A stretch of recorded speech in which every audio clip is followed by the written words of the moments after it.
بسم اللہ الرحمن الرحیم الحمدللہ رب العالمین والصلاة والسلام علی سید المرسلین وعلی آلہ واصحابہ اجمعین۔ محترم سامعین کرام، اسلام کا ایک نہایت اہم اور بنیادی عقیدہ ہے اولیاء اللہ کی ولایت اور ان کے ساتھ تعلق۔ قرآن مجید میں اللہ تعالیٰ نے اپنے ولیوں کو نہ صرف یاد فرمایا بلکہ ان کی عزت و حرمت کو اپنی عزت کا حصہ قرار دیا۔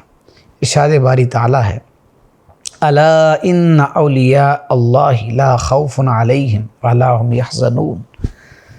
سن لو، بے شک اللہ کے دوستوں پر نہ کوئی خوف ہے اور نہ کوئی غم۔ یہ اللہ کی سند ہے کہ اس کے ولی خوف و غم سے محفوظ ہیں، اور جسے اللہ محفوظ کرے اس پر کوئی دنیاوی یا اخروی طاقت اثر انداز نہیں ہو سکتی۔ قرآن نے بارہا یہ حقیقت بیان کی ہے کہ جو اللہ کے دوستوں کا انکار یا دشمنی کرے وہ دراصل اللہ کے فیصلے سے لڑ رہا ہے۔ فرمایا، ان اللہ یدافع عن الذین آمنوا۔ ترجمہ، بے شک اللہ ایمان والوں کا دفاع خود کرتا ہے۔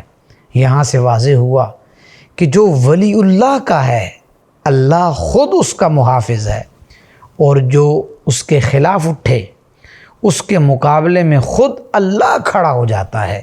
نبی اکرم صلی اللہ علیہ وسلم کا فرمان ہے، صحیح بخاری میں ہے، من عاد لی ولیا فقد آذنتہ بالحرب۔ جس نے میرے ولی سے دشمنی کی میں نے اس پر جنگ کا اعلان کر دیا۔ یہ حدیث اپنے مفہوم میں نہایت سنگین ہے، غور کیجئے۔ نافرمانی پر عذاب ہے، گناہ پر سزا ہے، لیکن ولی کی دشمنی پر جنگ ہے، اور جنگ اللہ کے ساتھ ہو تو انجام کا اندازہ لگانا مشکل نہیں۔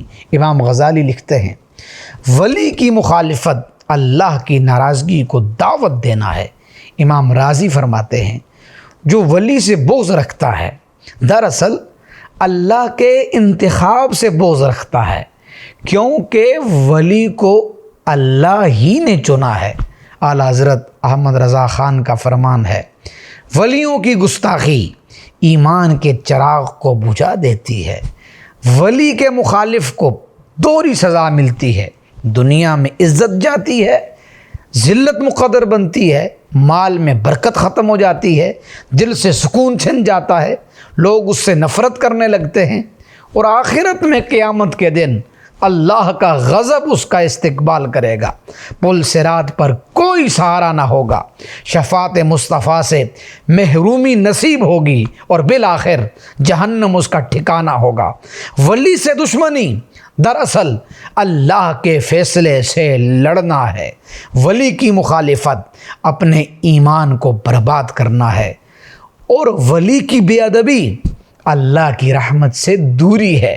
محترم سامعین، ولی سے محبت ایمان ہے، ولی کی تعظیم سعادت ہے، اور ولی کی دشمنی ہلاکت ہے۔ تاریخ گواہ ہے، جو ولیوں کے دامن سے جڑ گئے وہ کامیاب ہوئے، اور جو ولیوں کے خلاف کھڑے ہوئے وہ مٹ گئے۔ اللہ تعالی ہمیں اپنے اولیاء کی محبت نصیب فرمائے اور ان کی دشمنی سے ہمیشہ محفوظ رکھے، آمین، بجاہ سید المرسلین صلی اللہ علیہ وسلم۔ السلام علیکم ورحمۃ اللہ وبرکاتہ۔